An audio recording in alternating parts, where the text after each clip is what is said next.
Trump says he will not impose uranium quotas. Washington President Donald Trump says he will not impose quotas on importing uranium, backing away from the possible trade confrontation and breaking with the Commerce Department assessment that America's use of foreign uranium raises national security concerns.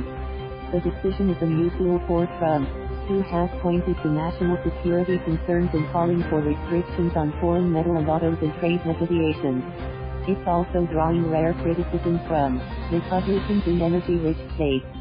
Uranium is a vital component for the U.S. nuclear arsenal, submarines and power plants, which prompted a months-long Commerce Department investigation into whether such materials fall under the national security umbrella. Commerce Secretary Wilbur Ross has said that just 5% of the uranium the U.S. needs for military and electricity generation comes from domestic production. Russia, China and other countries supply the rest. In a statement issued late Friday, Trump said Ross's findings about national security raise significant concerns.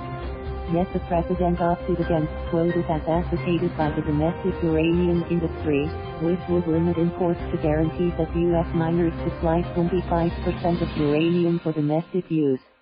Trump instead announced he was going to order a working group to use 90 days to make recommendations to increase domestic uranium production. Two Colorado-based uranium mining companies, Energy Fuels Incorporated and Energy Incorporated, petitioned the Commerce Department in January 2018 to impose the 25% requirement under Section 232 of the Trade Expansion Act. The company said relying on imports poses a serious threat to our national defense and energy security. Much of the uranium mined in the U.S. comes from Wyoming. The decision by the Trump administration is a missed opportunity to protect America's uranium producers, said Senator John Barrasso, R-Wyo, who denounced using foreign materials. America should not rely on Vladimir Putin and his satellites to supply our uranium. It's dangerous and unacceptable. Environmentalists saw the mining companies' petition as part of an effort to expand mining. Across the U.S. they also were worried about the area outside the boundary of Grand Canyon National Park, where an Obama-era decision placed roughly 1 million acres off limits to new mining claims for a 20-year period. We're obviously relieved there's not a quota, but we're not out of the woods yet, said Amber Reimondo, Energy Program Director for the Flagstaff, Arizona-based environmental group the Grand Canyon Trust. There's clearly some concern with this working group that the president has ordered.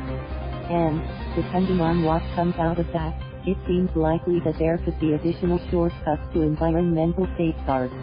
Last month, the Trump administration designated nearly 3 dozen minerals, including uranium, as critical. Interior Secretary David Bernhardt said at the time the department would work expeditiously to streamline the permitting process for mining to locate domestic supplies of minerals. Energy Fuels has been waiting for uranium prices to rise to restart operations at its canyon mine near the Grand Canyon South Rim entrance.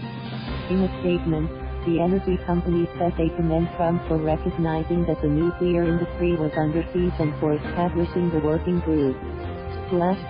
Thank you for watching. Please subscribe.